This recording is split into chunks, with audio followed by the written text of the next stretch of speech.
I was on the ladder gripping a string of Christmas lights when I heard it clearly. "She's just the stepkid." That was my sister. Not after what the lawyer found. My stepmom's voice cut like ice. They didn't know the cracked window betrayed them or that my phone was recording every word. They assumed I'd keep paying. They were wrong. Tonight, I am quietly changing the lights, and I am changing the entire game. My name is Clara Jensen. I am 33 years old, and I am a structural engineer. I own Keystone Structural, a mid-sized firm that specializes in keeping buildings in the Great Lakes region from falling into the water or collapsing under snow. My work is about load paths, tensile strength, and the unseen forces that hold things together or tear them apart. This is Milwaukee, Wisconsin. The cold that comes off Lake Michigan in December is not a gentle cold. It is a physical weight. It is a presence that finds every crack in the mortar, every gap in the window ceiling. Today it was rattling the aluminum rungs of the ladder I was standing on, making the metal sing a low, whining note against the roofline of my father's house. This house sits in one of the older lakeside suburbs, a place of heavy oaks and established facades. Inside, my family was gathered. My father, Arthur, a man who understands the dense beauty of a first-edition Hemingway, but not the cold reality of a balance sheet for his small bookstore cafe. My stepmother, Caroline, a woman of curated elegance and absolute financial control, who always smelled faintly of expensive lotion and unspoken disapproval. And my stepsister, Meredith, Caroline's daughter, a person defined by her status-conscious marriage and her innate talent for making others feel small. I was outside 8 feet up, trying to secure the last string of oversized Christmas bulbs to the gutter. The wind was brutal, whipping my braid against my cheek like a frozen rope. My work gloves, thick leather lined with fleece, were already dusted in green and gold glitter that refused to brush off. "We really should have hired professionals for this, Clara." Caroline had called through the storm door an hour earlier. Her voice muffled, but her disapproval clear. "It looks so strenuous." "It's fine, Caroline. I'm almost done." I had called back, not looking down. She had nodded a tight little smile and retreated to the warmth. She had said the same thing last year. She let me do it, of course, because professionals cost money. I was free. I was the family structural engineer, the family general contractor, the family checkbook for anything too unglamorous for her to budget for. I was focusing on a stubborn plastic clip, my fingers aching inside the gloves when their voices drifted out from the study window just above my head.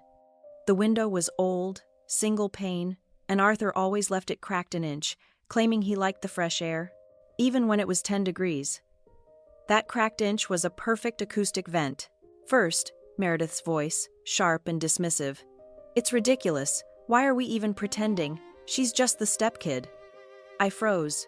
My entire body went rigid. The wind roared in my ears, but it was suddenly distant. All I could hear was the space inside that room. I held my breath. The clip in my hand felt impossibly heavy. Then, Caroline. Her voice was lower, smoother, like chilled mercury. "Not after what the lawyer found. Meredith, that changes everything." A pause. The wind died for a second, creating a vacuum of perfect, terrible silence. They did not know I was there. They did not know their words were traveling on the same bitter cold that was numbing my face.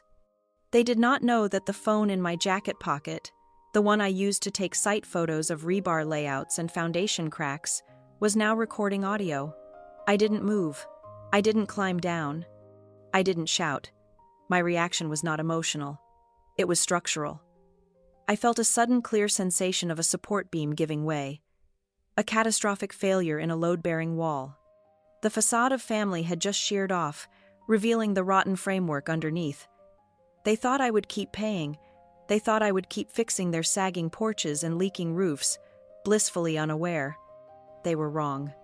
I stayed on that ladder for another minute, focusing on my breath, watching it plume white in the air.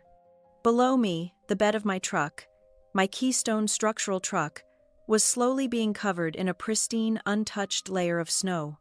It looked like a clean white sheet, erasing the tools, the bags of concrete mix, the sawdust.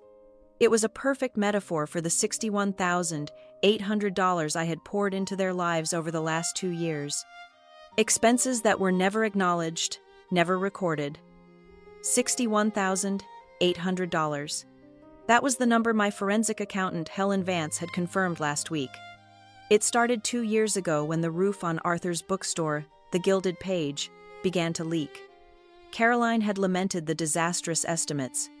I had stepped in, calling my own roofing crew, getting it done at cost. I paid the invoice. Then it was the foundation of the cafe addition, which was settling dangerously. I had spent a month of weekends designing a new micropile system myself, supervising the pour. I paid for the materials. Then the entire HVAC system, which was ancient and inefficient. "We'll lose the holiday rush if the heat fails," Caroline had cried. I had fronted the entire cost for a new high-efficiency system. Each time, Caroline had promised it was a temporary family loan, that things would be sorted. The sorting never came. I gripped the cold aluminum rail of the ladder. The glitter on my gloves caught the weak afternoon light. I would not confront them. Confrontation is messy. It is uncontrolled demolition. I prefer a methodical, planned dismantling. I would continue to hang these lights, and then I would go inside and I would change the entire game. My mind was already working, sketching out a new blueprint, an emergency plan, the immediate priorities. I remembered what my father had said just last week, his face beaming with innocent pride as he stirred his coffee. "Caroline is a marvel, Clara. She's meeting with Meredith's husband, Trevor, to optimize our estate, just tidying up the books, making it all neat." I had smiled, a tight, polite smile that I had perfected over 20 years. "That's great, Dad." Optimize, tidy, such clean words for what felt like a racer. She's just the stepkid. Not after what the lawyer found. They had found a tool to cut me out. A legal loophole. I was a line item to be deleted. I finished clipping the last bulb. I tested the connection. The lights flared on a warm, festive white against the gray sky. They looked perfect. I climbed down the ladder, my movements deliberate and steady. I packed the ladder onto the truck's roof rack, my frozen fingers fumbling with the ratchet straps. The snow in the truck bed was already an inch deep. I went inside. The warmth of the house was shocking. A physical slap. Caroline and Meredith were in the kitchen laughing over a seed catalog. "Oh, Clara, you must be frozen solid," Caroline said, not looking up. "There's cocoa on the stove. Meredith was just telling me about the most divine little inn they found in Napa." "Thanks," I said. My voice sounded normal. "Even I need to use the restroom." I walked past them down the hall. The study door was closed now. The air vent, a vintage brass grill near the floor, was just where I remembered. I had inspected it last year when Elise complained of a draft from my pocket. I took the small high-definition camera. It was the size of a sugar cube, a piece of equipment I used to inspect inside walls and ductwork. It had a magnetic base and a 24-hour battery life. I knelt, pretending to tie my boot. My movements were hidden by the grandfather clock that stood in the hall. It took 3 seconds. I angled the camera through the slats of the grill, aiming it toward the desk where Arthur and Caroline always handled their papers. It adhered to the inside of the metal duct with a faint, satisfying click. No trace. No one ever cleaned inside the vents.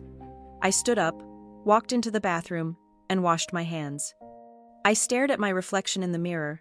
My face was raw from the wind, my eyes clear and cold. I was not a stepkid. I was a structural engineer. And I understood better than anyone that before you can rebuild, you must first identify every point of failure. You must document the decay. You must have a blueprint of the lies. As I walked back toward the kitchen, a gust of wind hit the house, rattling the storm windows. Out on the porch, the set of old metal wind chimes Caroline hated. A gift from my biological mother began to clash violently, a high, sharp metallic warning in the dying light. The overture had begun. In my profession, you learn that failure is rarely a single dramatic event. It is a process. It is a series of small, unaddressed stresses, a hairline crack in a foundation, the slow corrosion of a steel tie rod, the persistent, subtle application of weight until the load exceeds the design capacity. My family was a structure, and I had finally realized its primary load-bearing element. The architecture of our dependency was designed by Elise and enabled by my father, Arthur. Arthur is a man of profound intellect in one specific area, the printed word. He can date a binding by its stitching, identify a typeface by its serif. He is a perfectionist regarding the atmosphere of his bookstore, but when it comes to finance, he is willfully, almost profoundly ignorant. He finds adding machines distasteful and refers to spreadsheets as grids. Into this vacuum, Caroline had stepped 20 years ago. She did not just manage the household accounts, she became the accounts. She held the bank cards, she set the passwords, she handled the taxes. Arthur, relieved, retreated into his cozy world of paperback aisles and artisanal coffee, signing whatever she put in front of him. He trusted her. He mistook her control for competence. Then there was Meredith and her husband, Trevor Hayes. Trevor was a lawyer, but not the kind that argues in courtrooms. He worked for a mid-sized firm in a polished suburban office park, specializing in wealth preservation for people who had more anxiety than actual wealth. Meredith, by extension, had adopted this veneer of class. They spoke often about optics and legacy and positioning. They judged people by their zip codes and their choice of European car. My company was a source of quiet embarrassment to them. Keystone Structural was not classy. We did not do interior design or flip houses for television shows. We were the emergency room for buildings. My specialty was shoreline reinforcement. When Lake Michigan's aggressive wave cycles and ice sheaves threatened to pull a multi-million-dollar home off its bluff, I was the one they called. I drove a truck. I wore steel-toed boots and a hard hat.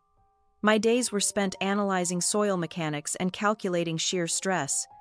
My success was built on concrete, rebar, and physics, things Meredith and Caroline found distasteful. They called Iron Light my little workshop.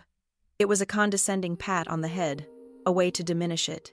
They never asked about my contracts, only that I try not to track mud in when I arrived. This dynamic defined the flow of capital. My little workshop, which employed 12 people and held significant municipal contracts, became the unofficial treasury for their lifestyle. The money flowed in one direction. I paid for the new roof on the bookstore. I paid for the new kitchen in Arthur's house, a project Elise insisted upon, complete with marble counters that the original floor joists could not support, requiring me to spend a weekend sistering new beams in the crawl space. I paid for Arthur's property taxes when Elise miscalculated the quarterly payment.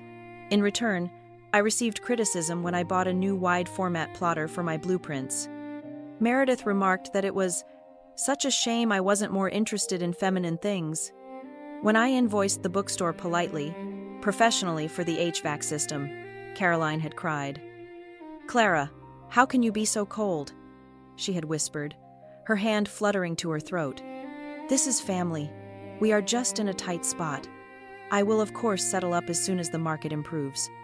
The market always improved. The settlement never came. Meredith's attacks were sharper, designed to undercut my confidence.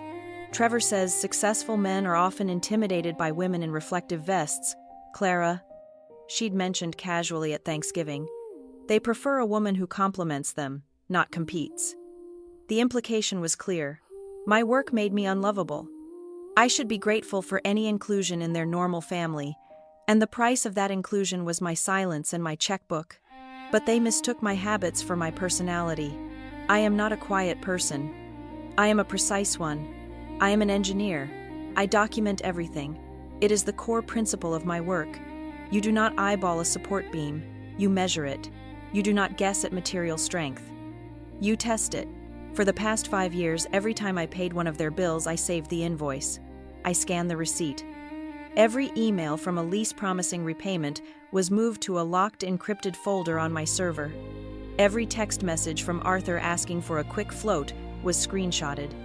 I had a meticulous time-stamped record of the $61,800 and countless smaller expenses. I did this not because I planned a war, but because I believe in blueprints. You must know the as-built condition of a structure before you can diagnose its flaws. I was bolting every joint, logging every stress test. The stress escalated 3 months ago. Caroline, flushed with some new idea from Trevor, proposed a financial optimization. She wanted to merge the deeds, the deed to the house, which was in Arthur's name, and the deed to the bookstore property, which was also in his name. "It is just to simplify the estate, Clara," she had explained, her voice smooth and reasonable. "Trevor says we can leverage the combined properties to reduce our overall tax burden. It is just housekeeping." Bo. My internal alarms did not just ring. They shrieked. "You do not merge distinct properties to reduce taxes. You do it to create a single larger asset, an asset that can be borrowed against, an asset that can be sold." Trevor had provided what he called a preliminary sketch of the optimization. It was 4 pages of dense legal jargon. It was intentionally opaque. It was concrete mixed with far too much water, all volume, no strength, designed to confuse Arthur and look impressive. Arthur naturally had been completely won over. "It is brilliant, Clara. Trevor is helping us secure our future." But I was suspicious. I had told them I was too busy with a shoreline project to review the documents. I needed proof. The camera in the vent was the first piece. Hearing, "She's just the stepkid," was not the wound. The wound was old. That sentence was the engineering report that confirmed the diagnosis. It explained the entire system. I was not family. I was infrastructure. I was the hidden steel I-beam that held up the beautiful marble floor, the thing no one saw or appreciated, but without which the entire structure would collapse. They had piled weight on me for 20 years, assuming I would and could hold it now. They had decided the infrastructure was no longer needed. They were planning to remove the beam. I sat in my office that night, the audio file playing on a secure laptop. I listened to it 3 times. The cold analytical part of my brain took over. This was not a family drama. It was a project, a demolition project. I sketched out a critical path analysis, the same kind I use for a complex renovation. Phase 1, evidence collection. The camera was in. The audio was secured. Now I needed the money trail. I emailed Helen Vance, my forensic accountant. The subject line was, "New Scope North Pier." I had a hunch I needed her to look beyond my personal loans. I needed her to look for where the optimization money was intended to go. Phase 2, audit and analysis. Compare their optimization sketch with the financial reality. Find the lies. Phase 3, disclosure. I needed a venue for Phase 3. A place where the demolition would have the most impact, where the facade they valued so highly would come down in front of the very people they sought to impress. I checked my calendar. In 3 weeks, they were hosting Meredith's 30th birthday party. It was going to be a large catered affair at the house, their entire social circle. Trevor's partners, Caroline's friends, it was perfect. A load-bearing wall should not be removed quietly in the night. It should be done in broad daylight with all the necessary witnesses present to ensure the entire rotten structure comes down with it. The camera in the vent was a risk, but it paid out within the first 48 hours. I retrieved the micro SD card at 3:00 inches the morning, swapping it for a fresh one. While the house was heavy with sleep, I drove not to my apartment, but to my office. Keystone Structural was dark, smelling of sawdust and cold steel, a fortress of my own making. I locked myself in my private office, the one with sound-dampened walls, and plugged the card into a dedicated offline laptop. The footage was clear, the audio sharp. Caroline and Meredith sitting in the study, glasses of white wine in hand. Arthur was at the bookstore handling the evening holiday rush. "Trevor says the deed transfer with life estate is the cleanest way," Caroline said, swirling her glass.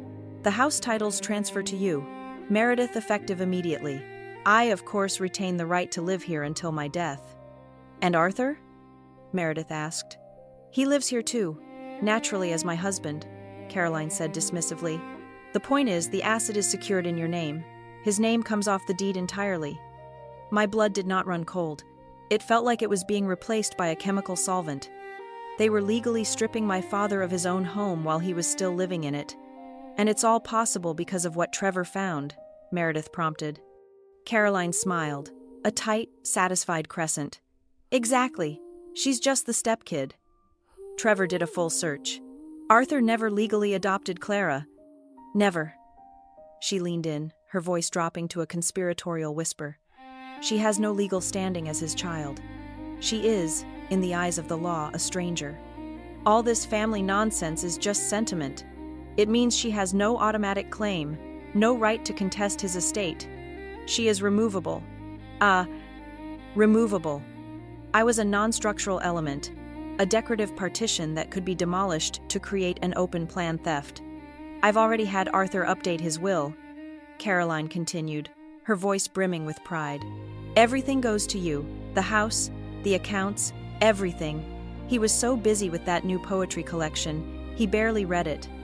He just signed. He trusts his wife. My hands were perfectly steady on the laptop. I watched the video file. My expression as neutral as if I were reviewing a stress test report. Meredith's eyes lit up. Everything. What about the bookstore? That's the beauty of it, Caroline said. Once the assets are consolidated under my control, and with you as the sole heir, we sell the Gilded Page. It's sitting on prime commercial real estate. Trevor says we liquidate it, transfer the capital to a managed account he's setting up for us, and finally get Arthur to retire. He's no good with money. We'll give him an allowance. Of course. Sell the bookstore. The one thing that was entirely his. The one thing that gave his life meaning. They were going to gut his life for its real estate value. I closed the laptop. I ejected the card. I copied the file to 2 separate encrypted external hard drives, one of which I kept in my office safe, the other I would place in a safety deposit box the next day. I then uploaded the file to a secure private cloud server using a multi-factor authentication system that only I could access. I was methodical. I was building a case. The camera was good, but the audio in the study was passive. It only caught what was said near the vent. I needed audio from the epicenter, the desk. The next evening, I came over for dinner, claiming I needed to check the radiators for the winter. I brought a gift for Caroline. It was a heavy silver-plated picture frame. I thought this would look lovely on the desk, I said, all smiles. How thoughtful, Clara, she said, her eyes barely glancing at it. Put it over there. The frame already contained a stock photo of a generic smiling family. Tucked behind the velvet backing, I had installed a slim voice-activated acoustic microphone with a remote transmitter. It was expensive, military-grade, the kind of thing used in corporate espionage, or in my case, structural analysis of a different kind. As I placed it on the corner of her desk, I angled it toward her high-backed leather chair. It was now live. My next call was to Helen Vance. Helen was a forensic accountant in her late 60s, a woman who found more beauty in a clean ledger than in a sunset. She was the best. Helen, I said, my voice crisp. Clara Jensen, I'm expanding the scope of our review. Miss Jensen, I've already itemized the $61,800 you've spent. It's clean, if unwise, she replied, her voice like dry paper. That was phase 1, I said. Phase 2 is more complex. I need you to look for a ghost, a corporate entity. I suspect my stepmother and her son-in-law, Trevor Hayes, are creating a shell. I gave her the details. I'm looking for small, irregular transfers from my father's bookstore account. Anything that he wouldn't notice. What kind of small? Under $9,000, I said. Helen was silent for a beat. Structuring. You are alleging they are structuring payments to avoid federal reporting thresholds. I am alleging nothing, I said. I am an engineer. I'm looking for a pattern of subsidence. You just tell me what the ground-penetrating radar shows. Helen simply said, I'll send you an invoice, and hung up. It took her 1 week. The call came while I was on site, supervising a concrete pour for a retaining wall. I stepped away. The roar of the cement truck, a dull background thrum. Waterfront Holdings LLC, Helen said without preamble. It's a domestic LLC registered in Delaware 6 months ago. The registered agent is a service, but the incorporation documents were filed from an IP address that I traced back to the law firm of Hayes, Miller & Beck, Trevor Hayes' firm. And the money? 7 transfers in the last 6 months from the Gilded Page operating account, all coded as consulting fees or property management, all for different amounts, but all under the $9,000 mark. The total is $58,500. The money sits in the Waterfront Holdings LLC account, which has had no other activity. They were not just planning to steal, they had already begun. They were bleeding my father dry, using his own small profits to fund the legal architecture of his eventual ruin. I thanked Helen and hung up. I now had the conspiracy, the audio, the motive, and the money trail. But one thing still bothered me, the will, Arthur signing away his life's work. It seemed too easy, even for him. That night, I reviewed the camera footage from the study again. The new mic I planted in the frame was also yielding results, picking up Caroline's phone conversations, but it was the camera that delivered the twist. I watched a clip from 2 days prior. Caroline was at the desk alone.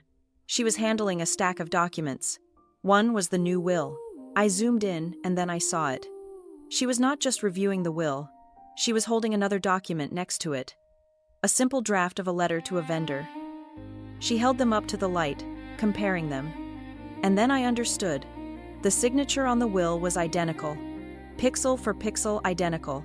It was not a signature. It was a high-resolution scan, a digital stamp. Caroline had not had Arthur sign the new will. She had told Meredith he signed it. She had used a scanned image of his signature, one she likely kept for draft documents or minor business correspondence, and affixed it to the new will. Arthur had not signed it. He had not betrayed his own legacy. He was just a victim, naive and trusting. This changed everything. The scanned will was a forgery, but it was also a fake. It held no legal power. It was a document to reassure Meredith. The real targets were the deeds, the house, the bookstore. Those could not be signed with a stamp. They required a live signature in the presence of a notary. My microphone in the picture frame confirmed it 3 days later. I heard Elise on the phone with Trevor. "The notary is booked for the 23rd, Trevor said, his voice tinny but clear. "He's a friend of the firm. He understands that Arthur is an older gentleman and can be forgetful. So, he will not ask too many questions," Caroline clarified. "He will ask the questions required by law and he will be satisfied with the answers given," Trevor replied. "Just make sure Arthur is in a good mood. We'll present it as the final tax optimization paperwork. He will sign." A fraudulent notarization. They were planning to bring a hired gun, a compromised notary into the house to trick my father into signing away his properties. I felt a sudden glacial calm. I had them. I could intervene now. I could call my father, show him the videos, expose the entire plot. It would be messy. There would be tears, denials, gaslighting. Caroline would claim I was the one lying, that I was the bitter stepkid. She might even destroy the evidence, shred the documents. No, an engineer does not stop a demolition midway. You let the controlled charges do their work. You let the structure fail along its predetermined weak points. They had to follow through. They had to attempt the crime. I had to gather the evidence of the attempt. I pulled out my phone. I went to a familiar shopping website. I bought a 3-ack of AirTags. When it arrived, I waited for my chance. Caroline was always meticulous about her leather briefcase, the one she took to her important meetings with Trevor. One evening, while she was distracted with a caterer on the phone, discussing canapes for Meredith's party, I slipped my hand into her coat pocket, her keys. I unlocked the briefcase. I found a small hidden pocket in the silk lining. I slipped the small white disc inside and zipped the pocket shut. I now had her location data. I could provide a perfect time-stamped log of every trip she made to Trevor's office to coordinate the fraud. I sat back, referencing my evidence folders, the audio from the ladder, the camera footage from the vent, the microphone audio from the desk, Helen's financial report on Waterfront Holdings LLC, the discovery of the scanned signature, the plan for the fraudulent notary, the AirTag, now actively pinging from her briefcase. I had a beautiful, terrible blueprint of their lies. I opened my digital calendar. I looked at the date they had planned for the notary. The 23rd, 2 days after Meredith's birthday party on the 21st, they planned to celebrate and then execute the final signature. I clicked on the event for the 21st, Meredith's 30th birthday. I edited the entry. I added a new title to the private notes Phase 3 disclosure. This was the perfect stage. This was the moment of maximum impact. But I knew with a cold certainty that it was not enough. Exposing them would be satisfying. Stopping the fraud would be a victory, but it was incomplete. They had revealed a fundamental weakness in my father's defenses. Even if I stopped this, Caroline would simply try again in a different way. I needed to not only stop the demolition, I needed to seize control of the site. I needed to change the ownership of the project itself. I had the evidence to tear them down. Now I needed a final heavy blow. A tool that would not just expose them, but would neutralize them permanently. The word stepkid was not an insult. It was a technical designation. It was the term that defined my role in the house on the lake. A cold, precise summary of the last 22 years. My mother, Laura, had died when I was 10. It was an aneurysm, a sudden silent failure of a critical support.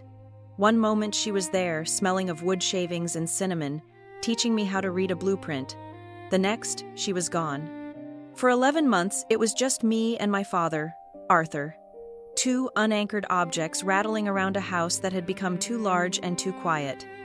Arthur, a man who could get lost in the beauty of a 19th century poem, was utterly lost in the logistics of raising a child. Then came Caroline. She was a fundraiser for the city library. A woman of sharp angles, perfect posture, and a voice that never wavered. She was organized. She was decisive. She was everything my father was not. He saw a lifeline. I saw a replacement. They were married a year after my mother's death. I was 11. Meredith, her daughter, was 9. Caroline never adopted me. It was one of her first subtle acts of political maneuvering. "Oh, darling, it would be a betrayal of Laura's memory," she had said, her cool, dry hand patting my hair. "You already have a mother in heaven. We will just be a new kind of family." A new kind of family, one with clear, unspoken tears. In public, at school functions or bookstore events, I was my daughter. When Arthur was in the room, I was Clara. But in the quiet, unguarded moments in the kitchen, in the car, in the hallway, when it was just Caroline and Meredith, I was the stepkid. It was a weapon deployed with surgical precision to remind me of my place. "Meredith, you can have the larger room. The stepkid is used to the smaller one." I cannot be expected to pay for braces for the stepkid. Her dental structure is adequate. It was a structural designation. I was not part of the primary build. I was an add-on, a renovation, and therefore provisional. This designation defined our financial lives. Christmas was the clearest example. My gifts to the family were my labor, my expertise. I was, after all, the engineer. I gave them solutions. One year, it was a full structural reinforcement of the bookstore's sagging second-floor stacks. That was my gift to Arthur. Another year, I spent 2 weeks redesigning and rebuilding the back deck of the house, which was rotting. That was my gift to Caroline. Their gifts to me were instructions. For 3 Christmases in a row, Caroline's present, wrapped in elegant, expensive paper, was a curated collection of unpaid invoices, utility bills for the house, property tax assessments for the bookstore, repair quotes for the plumbing. "You are just so brilliant with these things, Clara," she would say, her smile never reaching her eyes. "Consider it your household contribution." I paid them. I paid for the privilege of being in the house I was holding up. The most significant drain was Meredith. Meredith, as Caroline's biological child, was the legacy. She had to be positioned. That meant a private preparatory school, one with a tuition that rivaled a small university. "It is an investment in our future," Caroline had explained to Arthur over dinner. Her voice, a symphony of stressed reason. "It is just the cost. It is astronomical. We will have to pull from the bookstore's capital." I was 24. Keystone Structural had just landed its first major municipal contract. I was flushed with my first real success. "I can cover it," I said. It felt like the right thing to do, the strong thing to do. Caroline's eyes lit up, not with gratitude, but with the cold click of a latch engaging. "Clara, you would. That is wonderful. It can be a family scholarship. You sponsoring your sister's education." For 4 years, I paid for that family scholarship. I paid for Meredith's private school blazer, her lacrosse stick, her assumptions of superiority. I paid for her to learn how to look down on people like me, people who worked with their hands. It was the money for my concrete pours and foundation repairs that bought her the class she now wore like a shield. These memories were surfacing as I stood on a job site 2 nights after planting the microphone. It was 3:00 the morning. We were doing an emergency stabilization of a university library's foundation. It was bitterly cold, maybe 20 degrees, and the wind off the lake was a physical force screaming through the exposed rebar. I was checking the torque on a tension rod, my face numb, my fingers aching inside my gloves. The wind whistled through a gap in the steel, and it sounded just like her voice. Step, step. This is where I belonged. In the cold, in the dark, fixing the failures of others. While they sat in the warmth of the house I had repaired, drinking wine and plotting to have me removed. I leaned my helmet against a cold steel I-beam. I felt a surge not of heat but of ice. A cold structural clarity. My revenge would not be a messy emotional collapse. I would not scream. I would not cry. I would not give them the satisfaction of a hysterical stepdaughter. My revenge would be a controlled demolition. It would be based on truth. It would be executed by the letter of the law. I would present my evidence, the audio, the video, the money trail, and I would let their own conspiracy be the force that pulled them down. And I made a silent promise no one else would get hurt. Meredith had a 2-year-old son. He was a non-combatant. He would be shielded. My war was with the architects of the fraud, not with the children, with this vow. I returned to my office. I had the evidence of their plan, but I was still missing the final heavy blow, the leverage, the thing that would not just stop them, but would permanently shift the balance of power. I was looking for a hidden structural element they had not accounted for. And then, a memory thin as spider silk floated into my mind. It was from years ago, right after Arthur married Caroline. We were in the attic going through boxes of my mother's things. Arthur held up a small, intricately carved wooden box. "This was your grandmother's," he said, his voice thick with nostalgia. "Matilda Krause, my mother-in-law. She was formidable," he smiled. A sad, distant expression. "She never trusted anyone, least of all banks. But she set something small aside for you, a little trust fund. She said it was for when you were mature enough to handle it, not of legal age." Mature. We had never spoken of it again years later. When I was in my first year of engineering school, broke and living on instant noodles, I had asked Caroline about it. She had waved her hand, a gesture of effortless dismissal. "Oh, that yes. Arthur mentioned it. It was a tiny account. Clara, a few hundred. I think the paperwork was a complete mess. It all got lost when we consolidated the bank accounts after the wedding. Honestly, it has probably been dissolved by the state by now. It is nothing to worry about. Lost, dissolved, nothing. Caroline, the woman who balanced her checkbook to the penny, the woman who itemized every receipt, did not lose financial documents. She buried them. My fingers went cold. I turned to my computer.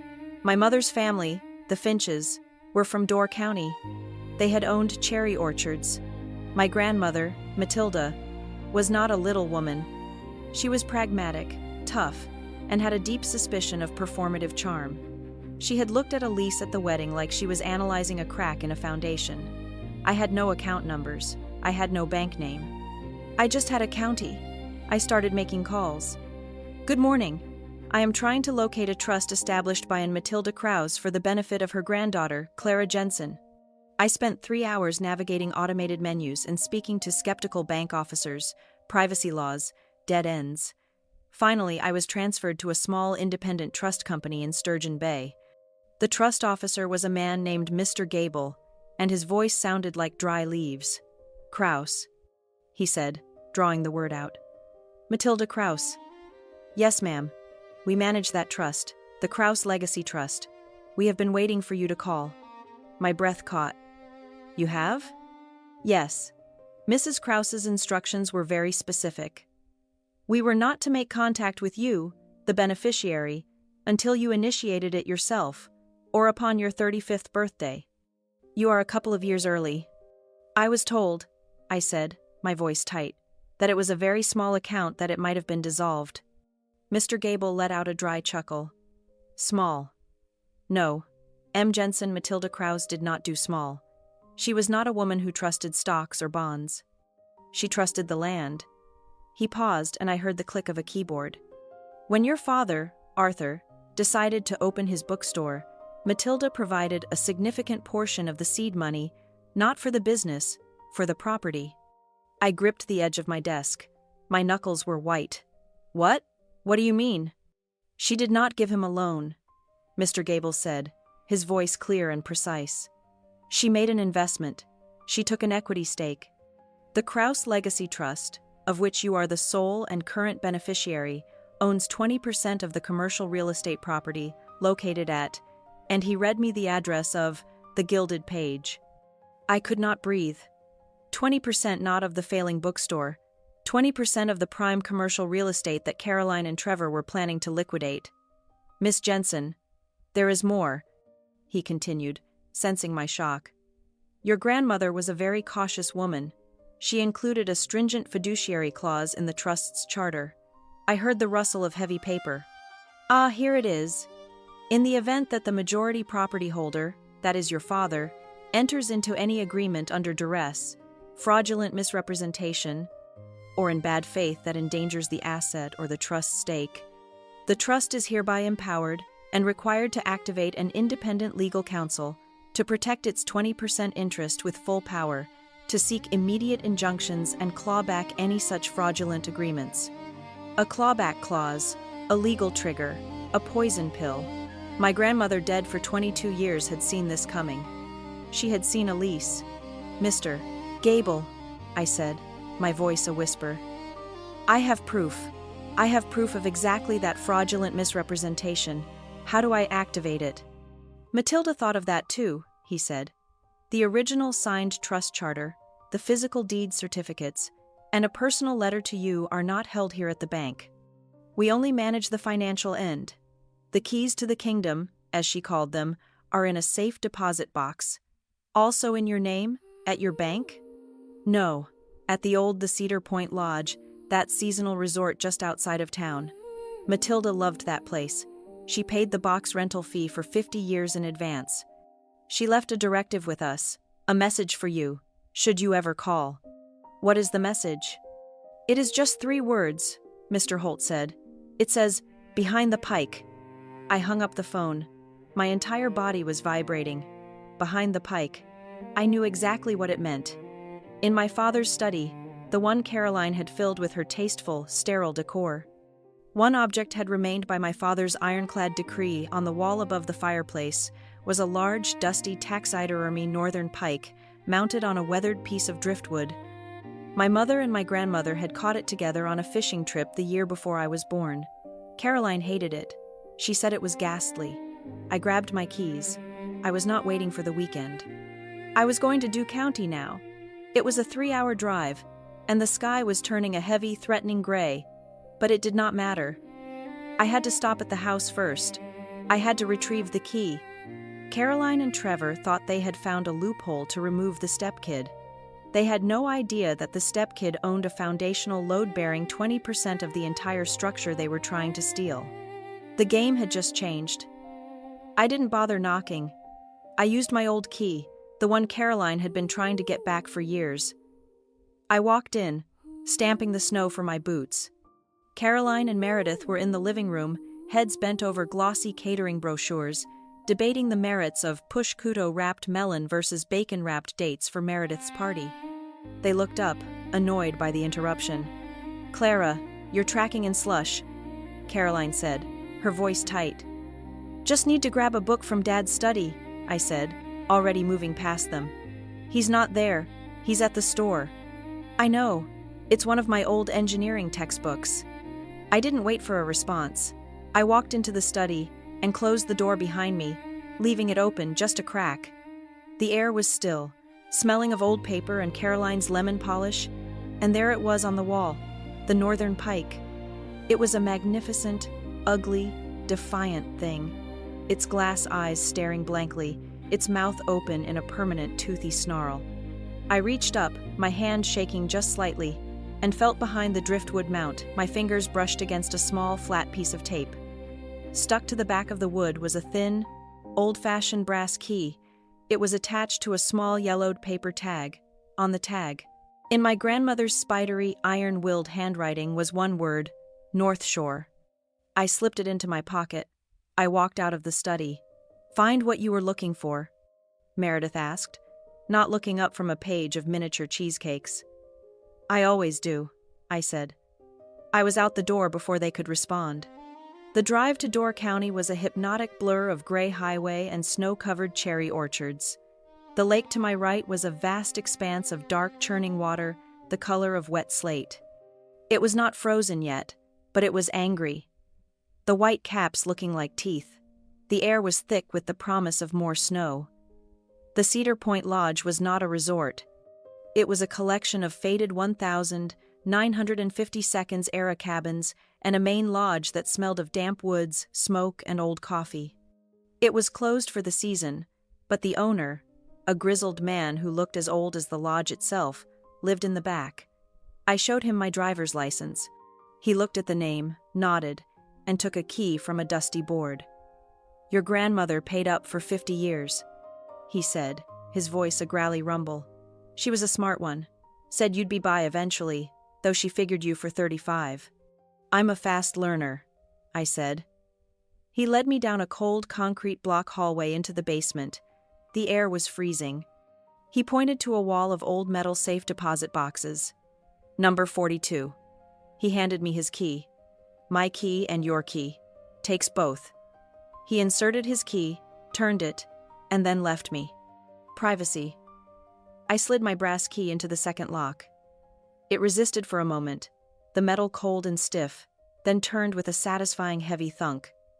I pulled the long tin box out. It was heavy. I took it to a small bare table under a single flickering fluorescent bulb. I sat down and lifted the lid. It was not a box of money. It was an arsenal. On top was a thick envelope made of heavy cream-colored stationery. My name was written on it in that same iron script. Inside was a letter, 3 pages, handwritten. "My dearest Clara," it began. "If you are reading this, I am gone and you are in trouble. Do not trust the woman your father married. She is a facade with a weak foundation. Your father is a good man, but he sees poetry where he should see contracts. This is not a flaw. It is a vulnerability." My eyes scanned the page, my heart hammering against my ribs. "I have not left you wealth, child. I have left you leverage. The world will try to tell you that you are a guest in your own life. Do not listen. You are not a guest. You are a cornerstone. I have insured it." She detailed the trust. The 20% equity stake in the bookstore property. But there was more. He will, I am sure, try to sell it one day, or she will try to sell it for him. The trust gives you right of first refusal. They cannot sell it to anyone at any price until they have offered it to you in writing first at the same price. A right of first refusal. It meant they were legally shackled to me. Beneath the letter were the official gold-sealed certificates. The deed partition clearly stating the Krause Legacy Trust 20% ownership, the original trust charter with the clawback for bad faith clause, highlighted in my grandmother's own yellowing ink. And at the very bottom of the box, there was one last thing, a single crisp business card attached to a memorandum. The card read, "Marcus Cole, ESCO Fiduciary Estate Law." The memo underneath was short. "If Caroline attempts to merge, leverage, or sell the asset without your consent, or if you suspect your father is being defrauded, call this man. He has his instructions. He is paid from the trust, not by you. He works for me, and by extension, he works for you." I sat in that freezing basement for 10 minutes. I did not cry. I felt a cold, clean, diamond-hard clarity. The truth was not water, it was ice. Solid, sharp, and capable of breaking whatever was put against it. I pulled out my phone and my portable pocket scanner. In the dim fluorescent light, I meticulously scanned every single page, the letter, the deeds, the trust charter, Gideon's card. I created encrypted PDFs. I uploaded them to the same secure cloud server where the audio and video files were stored. I made a separate copy on an encrypted USB drive, which I put in my pocket. Then, sitting in the cab of my truck, the engine running, the heater blasting, I made the call. The number on the 2-year-old card was still active. A voice answered as dry and precise as Mr. Gable's. Walsh Law. Mr. Marcus Cole? I asked, speaking. My name is Clara Jensen. I am Matilda Krause's granddaughter. I'm calling about the Krause Legacy Trust. I have reason to believe the bad faith clause is in the process of being triggered. There was a long silence. I heard the faint scratch of a pen. I have been waiting for this call for a very long time. Miss Jensen, I have my instructions. What do you have? I have video and audio evidence of a conspiracy to defraud my father, Arthur Rivera, of the asset. I have evidence of a shell LLC created by the opposing party's legal counsel, Trevor Hayes. I have financial statements showing structured transfers. And I have audio of their plan to execute a fraudulent notarization in 2 weeks. Another silence. This one was shorter. I think I heard him smile. My goodness, you are indeed Matilda's granddaughter. You have done my job for me. What are your instructions? I don't want to stop them yet, I said. I want them to proceed with the attempt, but I want a safety net. I need you to place a flag, an immediate notary alert, and a title alert on all properties associated with Arthur Rivera in Milwaukee County. I want any attempted filing to be immediately frozen. Pending review. A preliminary injunction based on suspected fraud. Yes, that is precisely what the trust allows for. It will be done within the hour. One more thing, Mr. Cole. Send a blind courtesy copy of the alert to Trevor Hayes' office. No mention of the trust, no mention of my name, just an official flag from an interested party. I want him to sweat, but I do not want him to know where the heat is coming from. I like how you think, Miss Jensen. Consider it done. I hung up and immediately dialed my accountant. Helen? Clara? What did you find on Waterfront Holdings LLC? I was just about to call you, she said. It is not just a holding account. The incorporation papers list real estate investment and leveraging as its business purpose. And 5 days ago, an application was filed by Caroline Rivera for a home equity line of credit against your father's primary residence, a HELOC, for the maximum possible amount. The bank is currently processing it, the intended recipient of the funds, Waterfront Holdings LLC. Of course, that was the final move. Steal the equity from the house and funnel it into their private shell company before they even sold the bookstore. The timeline was now crystal clear. Meredith's party, the final celebration, the notary, the crime, the HELOC, the getaway. My plan was solid, but it needed to be devastating. I drove to an electronics store. I bought a Pico projector, the kind that fits in your pocket and connects to a smartphone. That night in my office, I built my presentation. I did not write a script.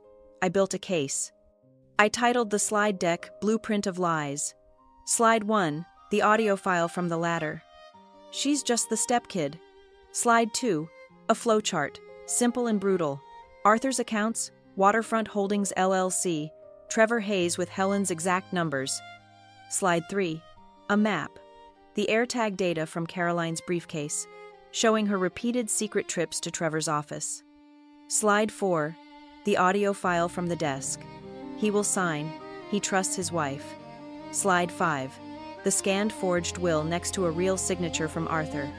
Slide 6, the big one, a scanned image of the Krause Legacy Trust deed, the 20%, and the clawback for bad faith clause in giant red letters.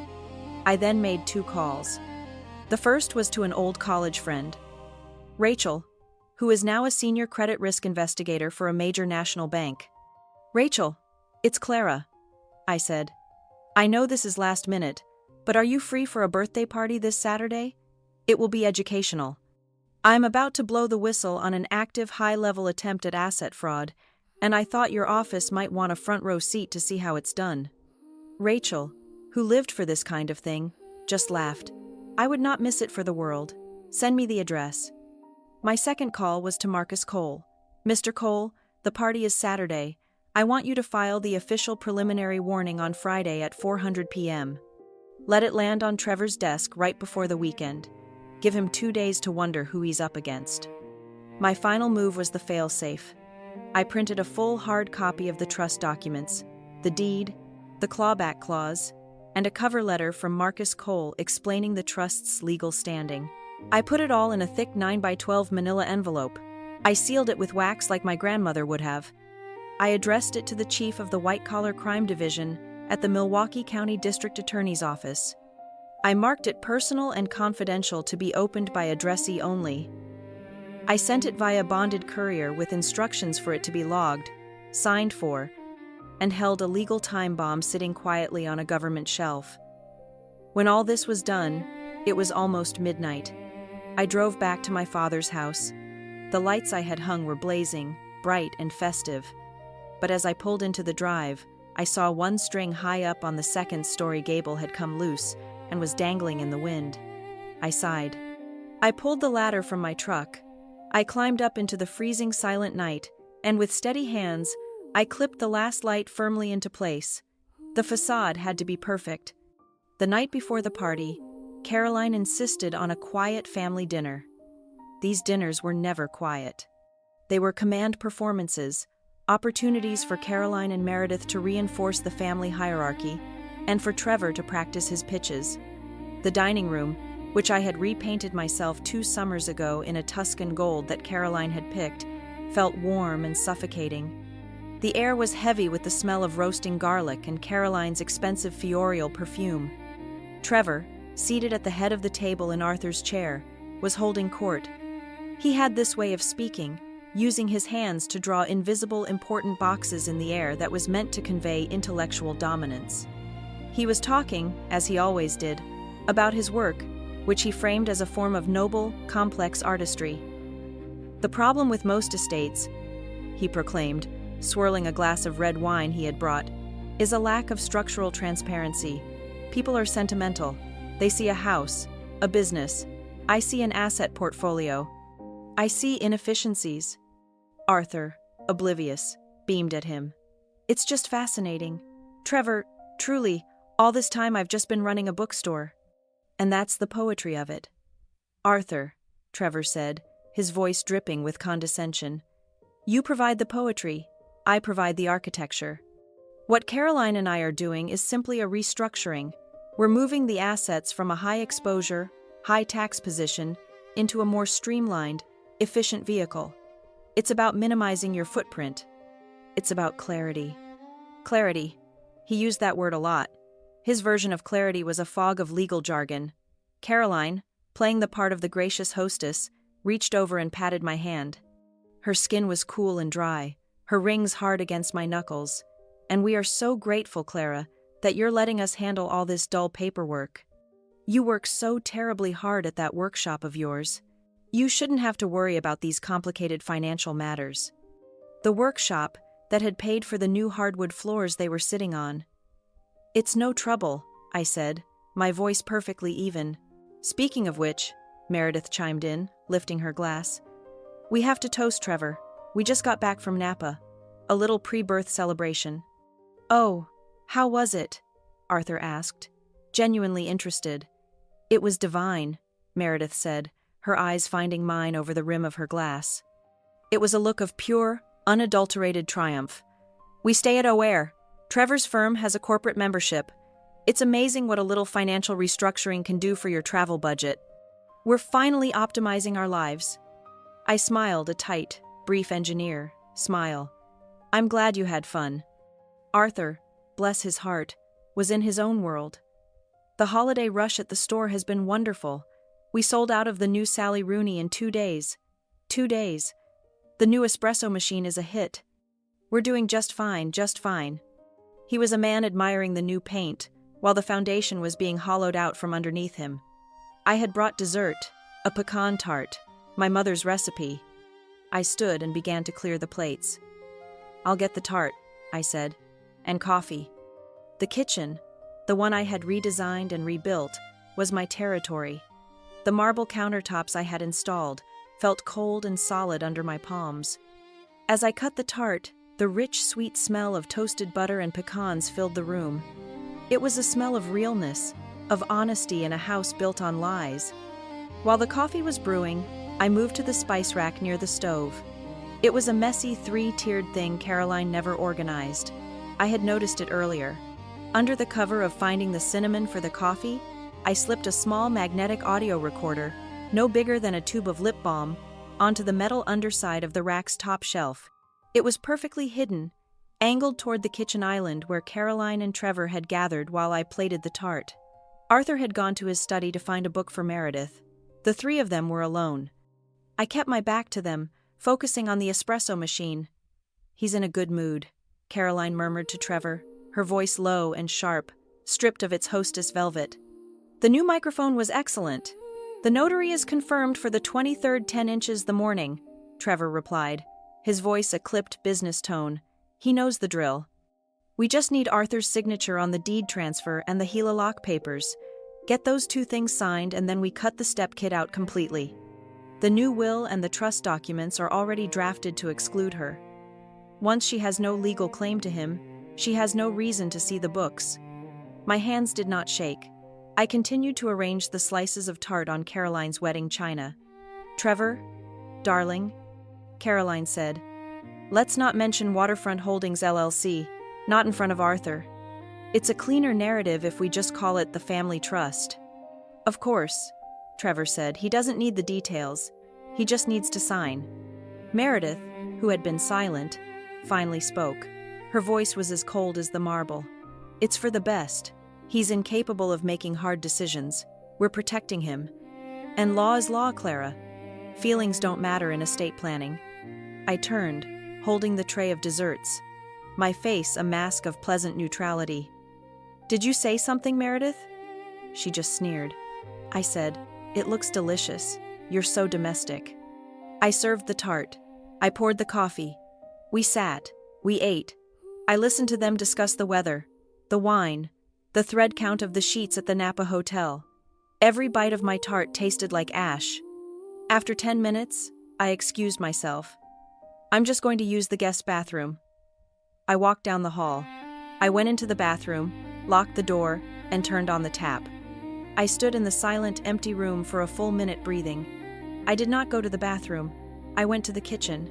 It was empty. It took me 5 seconds. I reached under the spice rack, retrieved the recorder, and slipped it into my pocket. In its place, I put a fresh one with a new memory card. They were still at the table, laughing at one of Arthur's stories. I went back to the hall and into the bathroom. I flushed the toilet, washed my hands, and rejoined them at the table. "Everything all right?" Caroline asked. "Perfectly," I said. My phone vibrated in my pocket. A text message. I glanced at it under the table. It was from a number I did not recognize, but I knew who it was from. Marcus Cole. The message was one sentence. "Warning of fiduciary interest filed and delivered to all parties. All attempted notarizations at Milwaukee County on Ari Rivera v. are now flagged for automatic suspension pending judicial review." It was done. The trap was set. The warning shot had been fired, landing on Trevor's desk at 4:50 p.m. on a Friday. He would have seen it. He would be spending the entire party tomorrow wondering who he was up against, who the interested party was. He would be off balance, and he would be desperate to get those papers signed on the 23rd, before this unknown entity could move against him. I put my phone away. I finished my tart. As the dinner wound down, Caroline walked me to the door. We stood on the porch under the lights I had hung. The wind was picking up again, and the string I had refastened was holding strong. "The lights do look lovely. Clara," Caroline said, pulling her cashmere wrap tighter. "Although that string on the gable, it still looks uneven. It's slightly off F-center." She was pointing to the one I had fixed. She was a woman obsessed with appearances with the facade. I looked up at the lights and then back at her. Her face was a mask of polite concern. "You're right," I said, my voice quiet, almost conversational. "It's almost impossible to get a straight line when the center is crooked.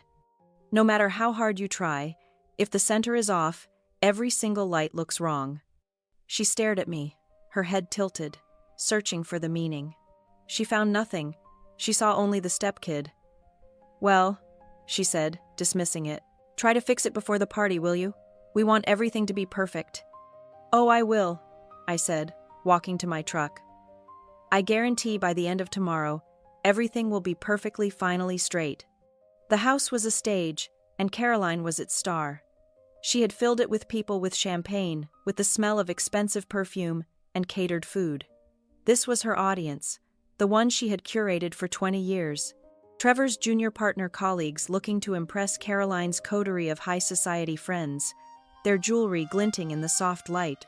Affluent customers from the bookstore, unaware they were drinking on the proceeds of its slow liquidation. This was the world they had built, and the one they were celebrating. My guests arrived one by one. Ghosts at the feast. I met Rachel, my old college friend, at the door.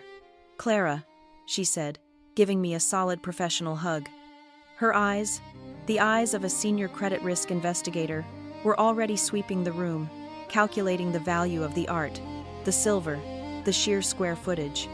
Quite the party. "Just wait," I murmured.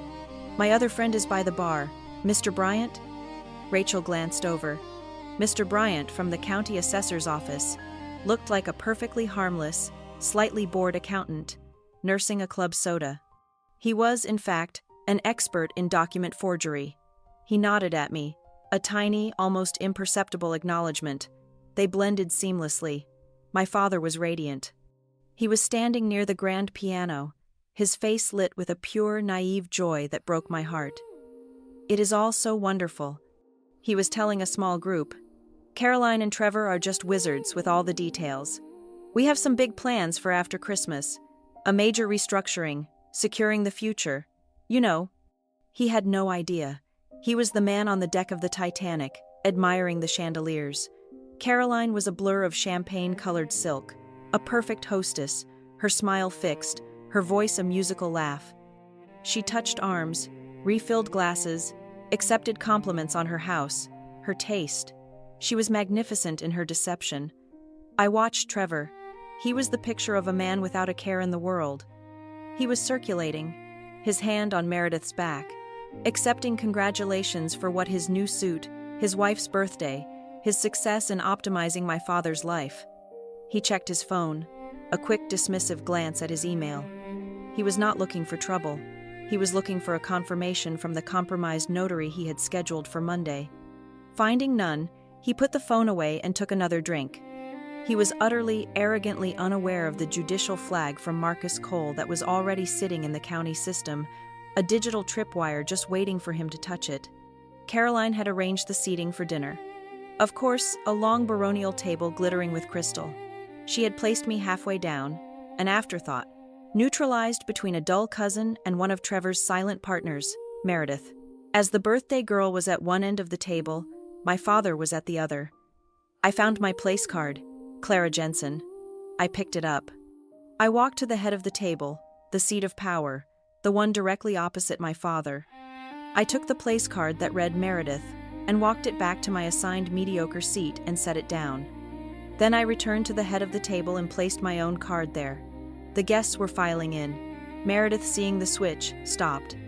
Her face flushed with champagne and adulation tightened. "Clara, what do you think you're doing? That is my seat." Caroline, right behind her, froze. A small, silent ripple of tension spread through the room. I looked at Meredith, my voice low and calm, but it carried in the sudden quiet. "You are the birthday girl, Meredith. You should be in the center of the table where everyone can celebrate you." I gestured to the seat I had given her.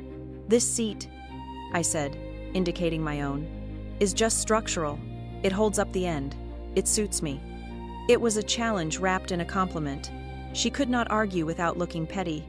The facade of the perfect party was at risk. Caroline, ever the director, made a split-second calculation. "Of course," Caroline said, her voice, a brittle, bright melody. She guided Meredith to the new seat. "Clara is just being so practical." I sat. I was now at the head of the table. I had a clear line of sight to my father. I could see Caroline, her smile strained, her eyes like chips of ice. I could see Trevor, who shot me a look of baffled contempt. I could see every guest who mattered. The dinner was a performance. They talked about skiing and Vail. They talked about portfolio diversification. They talked about nothing. I ate. I listened. I was a spectator, a structural engineer waiting for the scheduled demolition. Finally, the plates were cleared. The lights dimmed. The caterers emerged with a towering 3-tiered cake and 30 candles blazing. Everyone sang. Meredith restored to her role, beamed and blew out the flames to a roar of applause. Champagne was poured for the toasts. Arthur stood, his glass high. To my beautiful Meredith, and to my wonderful wife Caroline, and my brilliant son-in-law Trevor for taking such good care of our future. Caroline and Trevor smiled, soaking in the applause. Then I stood up. The room quieted. This was not on the program. I was holding my champagne flute. I would like to propose a toast as well, I said. My voice was clear. It was steady. It cut through the warm wine-soaked air. I would like to toast the things that hold us all up, the things we do not see, the things we take for credit, and the things we take for granted. I raised my glass higher. I looked at Caroline. I looked at Meredith. To the truth, I said, and to load-bearing love, the kind that actually does the work. I drank. The room confused, murmured, and drank with me, and I continued, setting my glass down. In honor of Meredith's birthday in this new era of family transparency, I have put together a small presentation, a look at the restructuring Trevor has been working on. Before Caroline could form an objection, I reached into my jacket pocket and pulled out the Peacock projector. I set it on the table and aimed it at the large blank cream-colored wall of the dining room. A beam of light shot out. A single stark white slide appeared with black block letters. Slide 1, Blueprint of Lies. A collective, indrawn breath. Clara, my father said, his voice a confused tremor. What is this? Just a little housekeeping, Dad, I said. I pressed the button on my phone, which was synced to the projector. The slide vanished, replaced by a black screen, and then audio filled the room. My audio, the recording from the ladder. She's just the stepkid. Meredith's voice, sharp and cold, echoed in the sudden dead silence. Not after what the lawyer found. Caroline's voice, smooth and venomous. The room was a tomb. Meredith's face was a mask of white horror. Caroline's hand holding her champagne flute began to tremble. Clara, turn this off right now, Caroline commanded, her voice a low hiss. I am just getting started, I said. I clicked to the next slide. Slide 2, a flowchart. It was simple. It was brutal. At the top, 2 boxes, the Gilded Page operating account and Arthur Rivera's home equity. Arrows pointed from both, funneling down to a series of smaller boxes, all dated, all for amounts just under $9,000. All those arrows pointed to one large central box, Waterfront Holdings LLC, and from that box a single final arrow pointed to a name, beneficiary Trevor Hayes. This is slander, Trevor shouted, jumping to his feet. This is libelous. Is it Trevor? I asked, my voice dangerously calm. My forensic accountant, Helen Vance, traced the IP address of the LLC's filing to your law firm. She traced the structured deposits from my father's accounts. It is a felony, I believe. Rachel, my friend, spoke up, her voice suddenly devoid of all warmth. Mr. Hayes, I am a credit risk investigator. Structuring payments to avoid federal reporting thresholds is a serious crime. My office will be very interested in this data. Trevor's head snapped toward her. His face, which had been red with bluster, turned a pale, sickly gray. I don't know what that is, Meredith whispered, her eyes wide with panic, looking to Trevor. Oh, you do, I said. I clicked again. Slide 3. A map of Milwaukee. A red incriminating line tracked the location of Caroline's briefcase. From her tennis club to her salon, and over again to one address, Trevor's office building. The dates and times were stamped on the map. These, I said, as still frames from the study camera populated the screen, are from the strategy sessions at the house, the ones where you planned to cut the stepkid out. You spied on me, Caroline whispered, her voice shaking with rage. In my own home. You plotted to steal my father's home. In his home, I corrected. I clicked again. Slide 4. This was the heaviest. It was a scanned image of a legal document, the letterhead of Marcus Cole, Esquire, and while highlighted in a bright angry yellow, the clawback for bad faith clause for my grandmother's trust. What? What is that? Arthur whispered. He looked like he was going to be sick. That, Dad, I said, my voice softening as I looked only at him, is from my other grandmother, Laura's mother. It seems she left me something. She left me 20% of the bookstore property, and she left that clause. It says that if any fraudulent action is taken against the asset, the trust's lawyer, Mr. Cole, is empowered to void the entire transaction and seek damages. Trevor's face was a mask of disbelief. 20%? That is impossible. It is not on the county title. It is on the original deed. Trevor, I said, the one filed in Door County. You are a good lawyer, Trevor. But you are a sloppy researcher. I turned back to my father. He was shaking his head, his eyes on Caroline. Caroline, a new will you? You told me it was just a small update. You told me. He is confused. Clara, look what you are doing to him, Caroline shrieked, finally finding her voice. He is not confused. He is trusting, I said. Which is why you thought you could do this? I clicked to my final slide. It was a side-by-side comparison. On the left, a check Arthur had signed to the bookstore's coffee supplier last week. On the right, the signature page of the new will, the one that made Meredith the sole heir. The signatures were not just similar, they were pixel for pixel identical. You did not even bother to have him sign it, did you, Caroline? I said, my voice dropping to a whisper that seemed to fill the room. You just used a scan, a stamp. You forged it. You did not think the stepkid would be looking.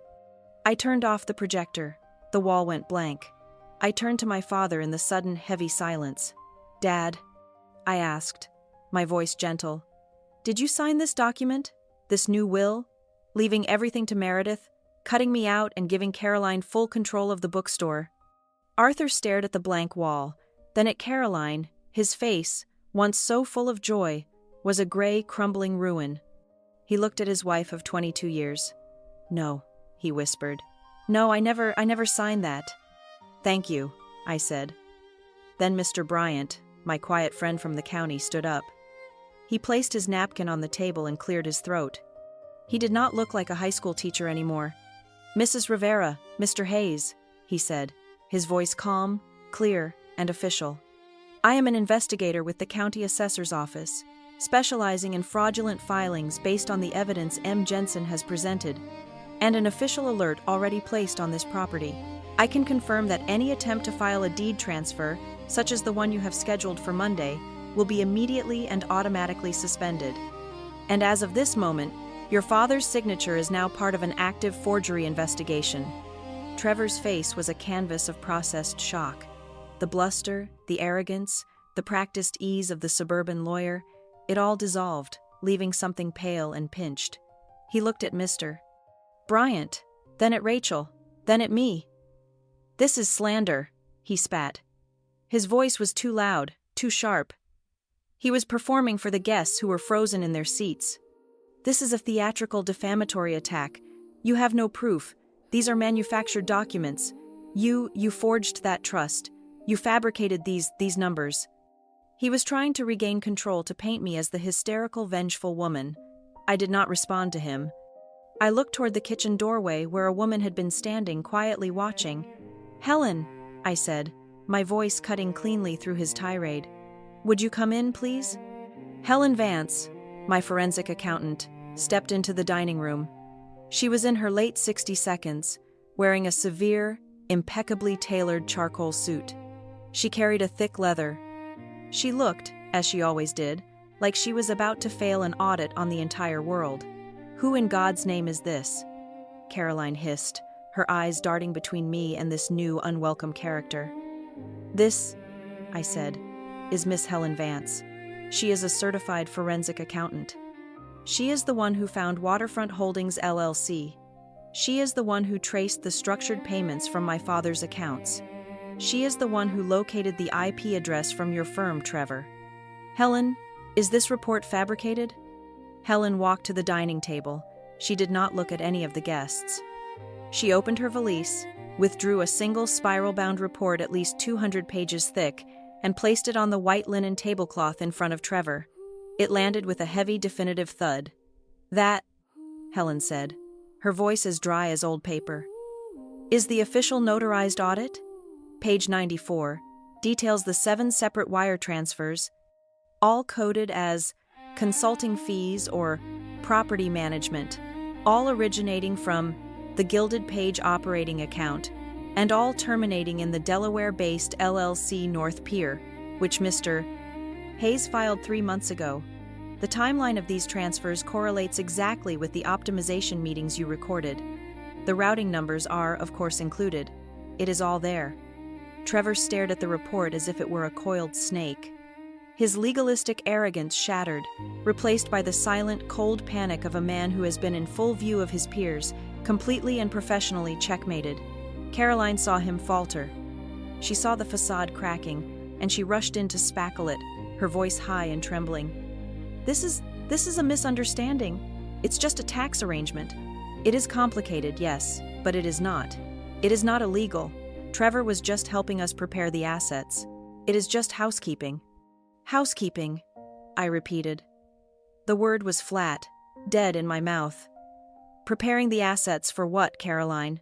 For the day you could finally cut the stepkid out. I still had the remote in my hand. I pressed the button. The projector was off. The wall was blank. But the audio connection was still live, and the sound that filled the room was not from the vent. It was from the spice rack. It was from last night. It was crystal clear. Caroline's voice. He knows the drill. We just need Arthur's signature on the deed transfer and the Helilock papers. Trevor's voice. Get those 2 things signed, and then we cut the stepkid out completely. The new will and the trust documents are already drafted to exclude her once. She has no legal claim to him. She has no reason to see the books. A collective, horrified gasp from the guests. Caroline's junior partner friends looked like they had been slapped. This was not slander. This was not an interpretation.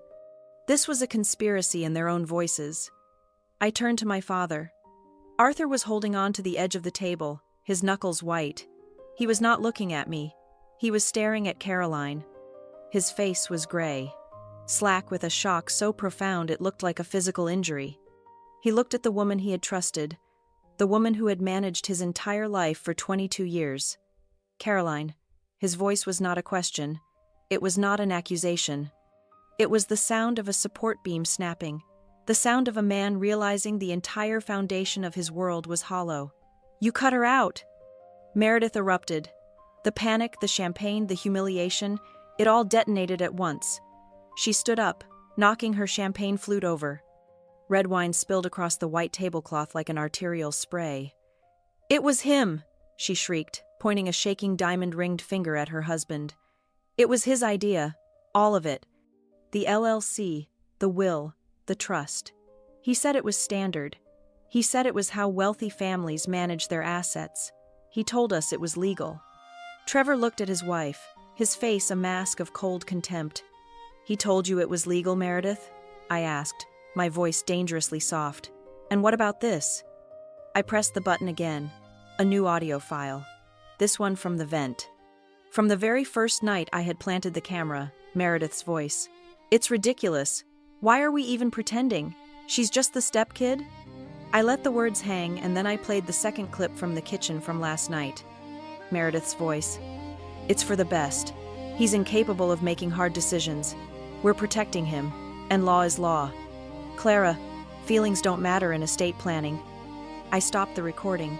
The silence in the room was absolute. You were not a victim in this, Meredith, I said, my voice as cold and precise as a scalpel. You were a willing partner. You were protecting your legacy. You were protecting your trips to Napa. Meredith collapsed back into her chair, her mouth open, a silent, choking sob. Mr. Bryant, the county investigator, stood up. He placed his napkin neatly by his plate. Mr. Hayes, Mrs. Rivera, he said, his voice now devoid of any party-goer pleasantry. Given the audio evidence of clear and premeditated intent to defraud, coupled with the forged signature on the will, I am confirming that all transactions, actual or pending, related to these properties are now frozen by my office, effective immediately. Rachel, the credit investigator, added her own nail to the coffin. And that home equity line of credit application, consider it officially denied. My bank has a zero-tolerance policy for being used as a vehicle for suspected elder fraud and asset stripping. We will be flagging your names in our system. The HELOC, that was the magic word. Trevor finally truly understood. His face went blank. The fight was gone. He saw the trap and he was in it. No HELOC meant no immediate cash, no payday, no liquidation. His entire scheme, the North Pier LLC, the months of planning, it was all built on an asset he could not touch. And even if you had succeeded, I said, my voice cutting through the rising murmur of the horrified guests. I looked directly at Trevor. Even if you had fooled the notary, even if you had tricked my father into signing those deeds, it would have been worthless. I picked up Helen's thick spiral-bound report. I tapped the cover where I had placed a copy of the Kraus trust deed. This 20% stake from my grandmother's trust. It is not just ownership, Trevor. It comes with a controlling interest. It includes a veto power over any sale or leveraging of the entire asset. You cannot sell the bookstore. You cannot restructure the properties. You cannot optimize a single dollar of equity now or ever without my explicit written signature. He was finished. He was a lawyer, and he knew what that meant. He was shackled to me. But Caroline was not a lawyer. She was a cornered animal. The sophisticated hostess was gone, stripped away, revealing something raw and vibrating with rage. Her eyes, wild and dark, found mine. "You!" she screamed. Her voice was a ragged shriek, a sound no one in that room had ever heard. You ungrateful thing. After everything I did for you, I raised you. I fed you. I let you live in my house for 22 years. The room was dead silent. The guests stared, frozen, at this primal domestic horror. I did not raise my voice. I did not move from my spot at the head of the table. I looked at her, and for the first time in my life, I felt nothing. No pain, no anger, just a final structural assessment. You did not let me live in your house, Caroline, I said, my voice clear and cold and perfectly, terrifyingly calm. You lived in the house I repaired. You lived under the roof I paid for. You cooked in the kitchen I rebuilt. You lived on the money I provided. You were not my mother. You were my most expensive and most ungrateful tenant. The words hung in the air, brutal and true. My father made a small, choked, broken sound. I turned to him. His head was in his hands, his shoulders shaking. He looked up, his eyes wrecked and streaming. "Clara," he whispered, his voice shattering. I am so sorry. I'm so sorry, baby. I didn't see. I never saw." "I know, Dad," I said. And I did. Meredith. Her face a streaked mascara ruined mess. Fumbled in her lap for her phone. She looked at her mother, who was hyperventilating, her hand clawed at her throat. She looked at her husband, who was just a statue of Greystone. She pulled up her contacts, her thumb hovering over her mother's name as if to what? Call her, text her. The alliance was shattered, I noted with a cold, distant clarity, that the second audio recorder I had planted on the spice rack was still active, still capturing every word of this collapse. Rachel, the investigator, walked over to me. "All business." "Miss Jensen," she said just loud enough for the table to hear. "I'd like a copy of that presentation deck, if you don't mind, for my official report." "Of course," I said. That was the final blow, an official report, an investigation. Trevor, the lawyer, knew what that meant. He knew his career was over. He picked up his phone from the table. He looked at Meredith, his wife, with a gaze of pure reptilian hatred. He did not say a word to her. He did not look at Caroline. He just turned, walked out of the dining room, through the hall, and out the front door, slamming it behind him. The guests, horrified, began to rise. A babble of murmured excuses. We should go. It's late. Our babysitter." I let him go. I let them all go.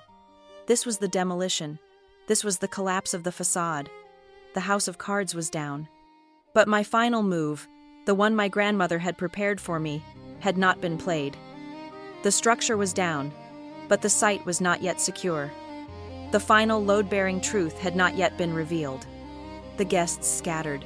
They fled, not with the polite, drawn-out goodbyes of a normal party, but with the high-pitched, averted gaze panic of people evacuating a contaminated site. They grabbed coats without zipping them, murmuring about babysitters and early meetings, their eyes refusing to meet mine or Caroline's or Victor's.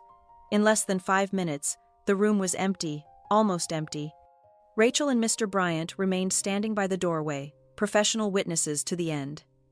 Meredith was still in her chair, a collapsed mannequin, her sobs now quiet, hiccuping gasps. My father was holding his head in his hands, weeping silently into his palms. And Caroline was standing. She was rigid. The mask of the hostess was gone. The mask of the shrieking victim was gone. What was left was something cold and pure and reptilian. She had been beaten, but she had one last card to play.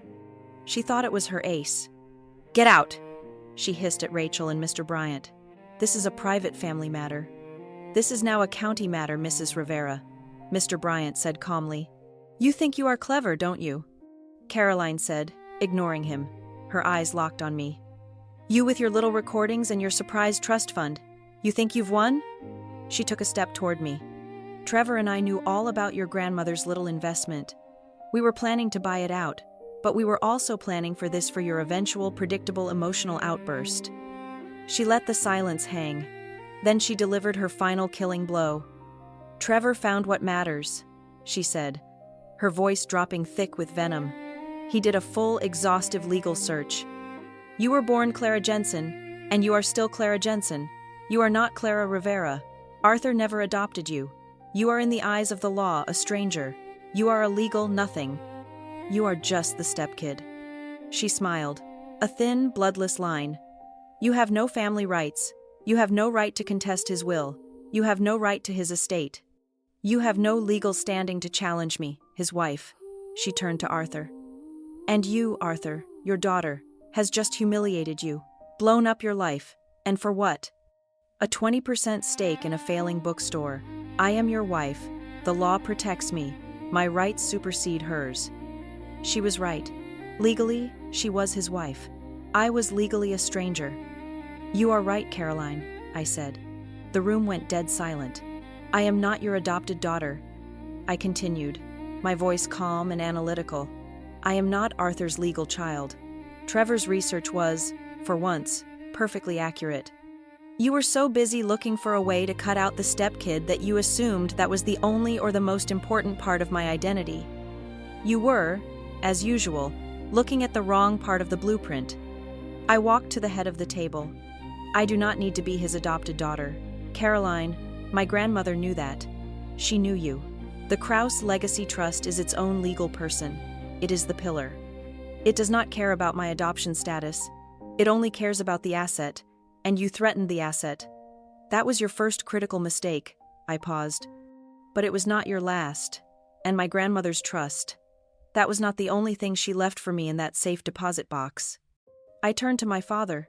He looked up at me, his face a ruin of confusion and grief. "Dad," I said gently, "do you remember a long, long time ago, right after Mom died before you met Caroline when you were just starting the Gilded Page? You were alone. You were scared. You were worried about what would happen to me and to the store if something happened to you." He shook his head, a lost, foggy gesture. I don't remember." "You went to a lawyer," I said, my voice sharp and clear, cutting through his haze. "You went to my mother's family lawyer, and you signed a document. My grandmother, Matilda, insisted on it. She helped you draft it." I reached inside my jacket. Not a phone, not a projector. I pulled out a thick folded document, the original heavy vellum, crisp and yellowed. "You signed a durable power of attorney for both healthcare and finances. Dad, you made your daughter, me, Clara Jensen, your sole and exclusive agent." Caroline let out a short barking laugh. That is invalid. A marriage automatically supersedes a prior POA. You stupid little girl. I am his wife. I am his next of kin. That paper is worthless." "Normally you would be right, Caroline," I said, never taking my eyes off her. "A subsequent marriage complicates things, but my grandmother, as I said, knew you. This is not a standard POA. This one is special. This one is what we call a springing power of attorney. I looked at my phone, which was still on the table. I tapped the screen, activating the speaker. "Mr. Cole, are you still on the line?" A voice, cold, authoritative, and utterly unknown to Caroline, boomed from the phone speaker. "I am Miss Jensen. Good evening." Caroline and Meredith both recoiled as if from a ghost. "Mr. Cole," I said, "please explain to Mrs. Rivera the nature of the springing clause, item 4B, of my father's POA." "Certainly," Gideon's voice echoed in the ruined dining room. "A standard power of attorney can be superseded by a spouse. However, the document, Miss Jensen holds, signed by Arthur Rivera 22 years ago, was drafted to remain dormant until a specific condition was met. That condition, as drafted by Matilda Kraus, is as follows. This power of attorney activates immediately and irrevocably upon the presentation of credible evidence that the principal Arthur Rivera is the target of financial fraud, duress, or bad faith negotiations, specifically related to the assets of the Gilded Page property." Gideon paused, letting the words sink into the silence. "Miss Jensen presented my office with that credible evidence 2 days ago." He continued, "The audio recordings of the conspiracy, the forensic audit of the fraudulent LLC, Waterfront Holdings.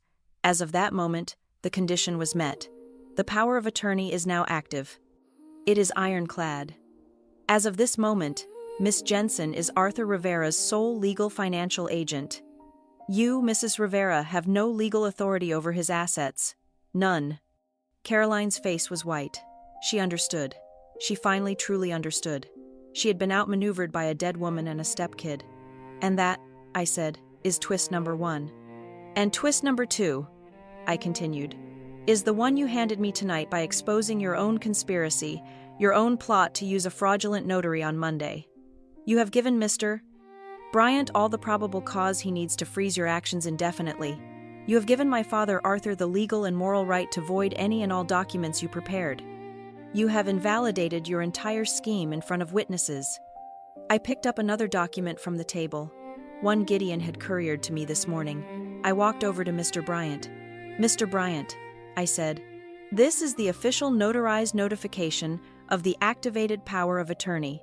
I am now the sole legal agent for these properties. I am formally requesting that your office and the district attorney's office communicates only with me or my counsel, Mr. Cole, regarding this investigation." Mr. Bryant took the document. He nodded gravely. "Understood, Miss Jensen. We will be in touch on Monday morning." He then turned to Caroline and to Meredith, who was now frozen, her eyes wide with a new legal terror. "Mrs. Rivera, Miss Hayes, you will, in all likelihood, be invited to speak with our office and the DA regarding this matter. I would strongly advise you to retain counsel." He paused, his expression cold. "Counsel other than Mr. Hayes, of course. I suspect he will be rather busy managing his own disbarment proceedings." He and Rachel, who gave me a sharp, impressed nod, saw themselves out. The front door clicked shut. We were alone, the 4 of us, the wreckage of the party, the spilled wine, the half-eaten, 30-candle cake. My father took a deep, shuddering breath. He looked up at me, and the fog of grief was clearing, replaced by a profound, agonizing, and unmistakable relief. You protected me," he whispered. Matilda, you. I chose you, Clara.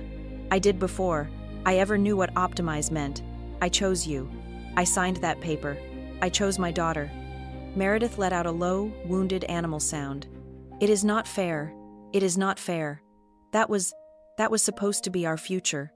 That was my inheritance." I looked at her. The last shred of pity I ever had for her was gone. "Fairness," I said.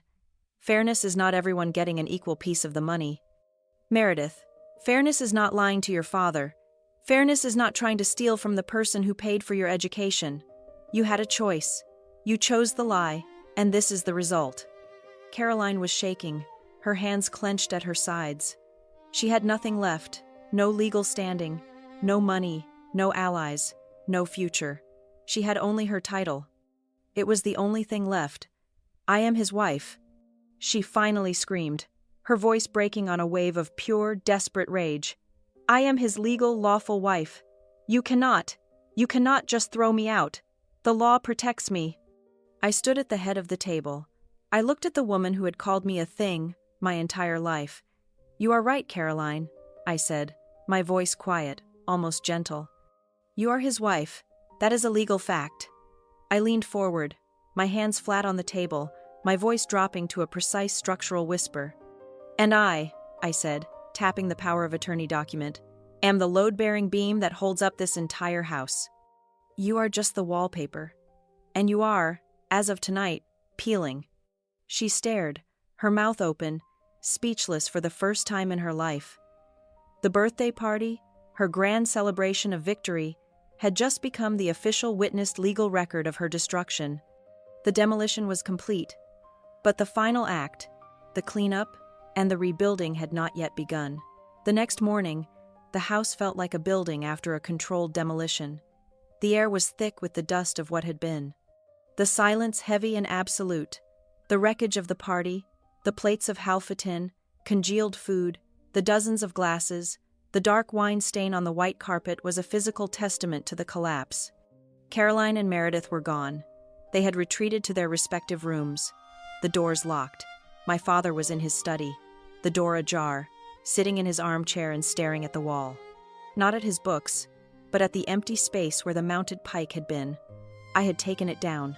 The key was in my pocket. There was no time for grief.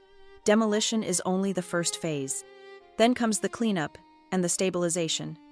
At 9 a.m., sharp, I was on the phone with Marcus Cole. "We're filing," I said. "Today."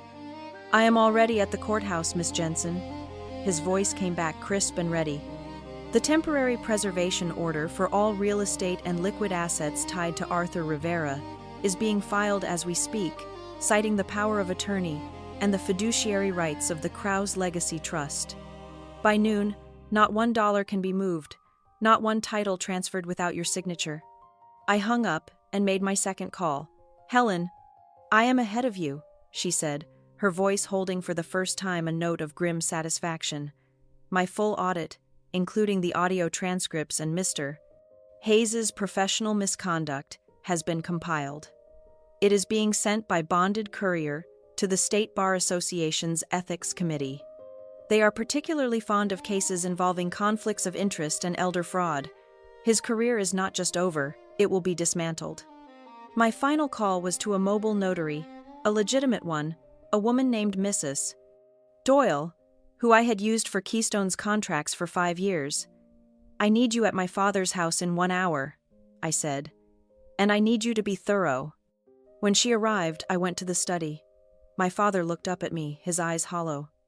"Clara, what happens now?" "Now," I said, my voice gentle but firm. "We rebuild. We undo what they did." I led him to the dining room table. I had cleared a single space amidst the debris. I had a stack of documents prepared by Gideon. "Dad," I said, "these are formal legal revocations. This one cancels any and all wills you have signed in the past 10 years. This one cancels any estate plans or trusts prepared by Elise or Trevor Hayes. This one voids any and all pending financial applications, including the Helilock. You are taking back control." Mrs. Doyle, all business, walked him through each one. "Mr. Rivera, do you understand this document?" He read it. He looked at me, then at the forged will from last night, which I had placed on the table as a reference. His hand, which had been trembling, became steady. "Yes," he said, his voice quiet. "I understand perfectly." He signed one by one. He signed away the optimization. He signed away the restructuring. He signed away 22 years of Caroline's control. With each stroke of the pen, I saw the fog lift from him, the weight of his own passivity being shed. Upstairs, we heard a door open. Caroline. She came down the stairs, dressed in an expensive silk robe, her face pale and puffy, her hair a mess. She was holding her phone. "My cards are being declined," she said, her voice a flat, dead monotone. "The bank. They said all our accounts are frozen. They said there is a clawback notice from a law firm." "That is correct," I said, not looking up as Mrs. Doyle stamped the final document. Marcus Cole filed the preservation order. You cannot access the helilock. You cannot access the house equity. You cannot access the bookstore accounts. The lines are cut. She stared at me, the full scope of her financial ruin dawning on her. You cannot do this. I am his wife. I have rights. I will hire a lawyer. You do that, I said, handing Mrs. Doyle her fee. But you will have to pay him with your own money, of which you have none. Every dollar you had was tied to my father's assets. And as his legal agent, I have frozen them to protect him from your fraud. She looked at my father. Arthur, tell this thing that she cannot do this to me. My father stood up. He looked at the woman he had loved, or at least the woman he had allowed to run his life. He looked at her, and I saw not anger but a profound, exhausted sadness. You tried to sell my store, Caroline, he whispered. You tried to steal my house. You tried to erase my daughter. I have nothing left to say to you. He turned, walked back into his study. And for the first time in my memory, he closed the door. Caroline's face crumpled. It was the end. Later that afternoon, Meredith came to me. She did not knock. She just appeared in the dining room where I was bagging up the debris from her party. She was not the triumphant, sneering woman from Napa. She was a pale, terrified girl, her eyes red and swollen. He left, she whispered. Trevor, he took his car and his suits. He's gone. I am not surprised, I said, tying a trash bag. He said, the Bar Association, that he's going to be disbarred. He said I was as guilty as he was an accomplice. Her voice cracked. Clara, please. My son, he is only 2. Please, you cannot send me to jail. I did not know, I swear. I just listened to them. I stopped what I was doing. I looked at her.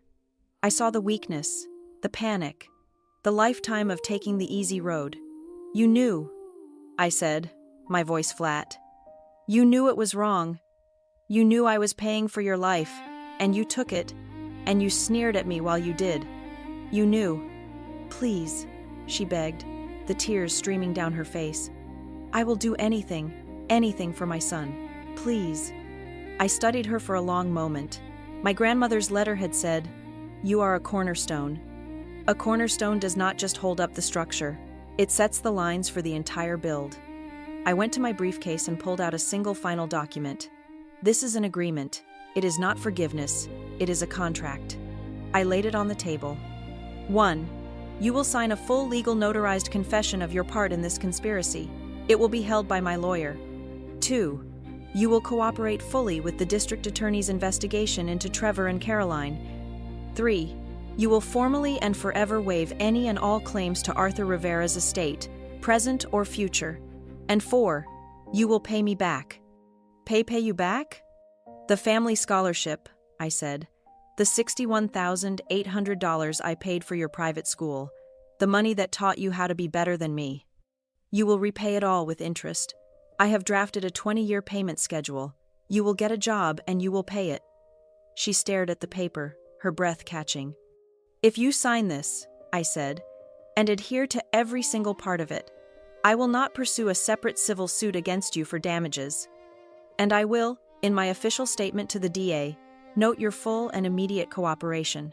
It might not keep you out of court, but it is the only mercy you will get from anyone.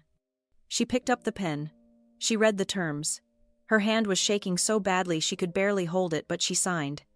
And as she pushed the paper back to me, the look of contempt she had held for me for 22 years was gone.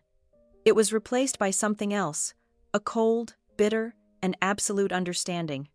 The stepkid now held all the power. Arthur and I worked with Gideon. The 20% trust my grandmother left was formally converted. It became a priority voting right.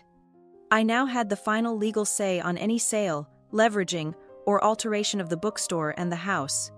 I was the firewall. I gave Caroline 30 days. You have 30 days to find a new place to live, Caroline, I said, as she stood in the hallway. Pack your bags. I am not throwing you onto the street. You have 1 month to make arrangements. For the sake of your grandson who is innocent in all this. I am giving you a quiet, clean exit, but it is an exit. She did not fight. She did not argue. She was a shell. On the 30th day, she packed 2 large suitcases. She called a cab. She stood on the porch under the lights I had hung. And for the first time in her life, there was no one to carry her bags to the car. She dragged them down the walkway herself. The house was quiet. The fake facade was gone. It was time to rebuild. I started with the bookstore. I brought my crew from Keystone Structural. We gutted it. We tore out the low water-stained drop ceilings. We tore up the cheap peeling linoleum. We found underneath it all what I knew was there. A magnificent 100-year-old hardwood floor and a soaring ceiling held up by massive exposed wooden beams. I did not just repair it. I re-engineered it. I put in warm hanging lights. I designed a new coffee bar in the back where Caroline had always stored unsellable inventory. I built a free community reading nook with comfortable chairs and a small fireplace. 3 months later, we had the grand reopening. My father, who looked 10 years younger, stood by the door. The old faded "The Gilded Page" sign was gone. In its place was a new one carved from warm, rich mahogany designed in a clean, modern font. It read, "Foundation Books." Arthur stood next to me, watching the crowd pour in. He was holding a cappuccino. He looked at the new sign, then at me, his eyes full of a pride that I had never seen before. "Load-bearing," he said, testing the words. He smiled. "I like that. Our family does not need a fake facade anymore. Clara, it just needs a strong foundation." That night, I was back in my own office at Keystone, reviewing the blueprints for an expansion. We were doubling our square footage. My work, my little workshop, was thriving. On my desk, I kept a large, clear glass jar. I reached into my pocket and pulled out a single heavy 2-in galvanized steel screw. I held it for a moment. It was a symbol, a reminder. I dropped it into the jar. It landed with a heavy, satisfying clink against the others, each one representing a moment I had held the structure of my life together when someone else was trying to tear it down. A breeze came through my open window, and I heard the sound of my old metal wind chimes, the ones my mother had given me, the ones I had hung outside my office. They were not clashing violently anymore. They were ringing, a soft, clear, harmonious sound in the cold night air. The knot had been untied. The new structure was stable. I looked out over the dark, quiet waters of Lake Michigan, and I said the words just to myself, just to feel the truth of them. I am not just the stepkid. I am the designer of my own life. If this story touched you, please consider subscribing to the channel and sharing this video.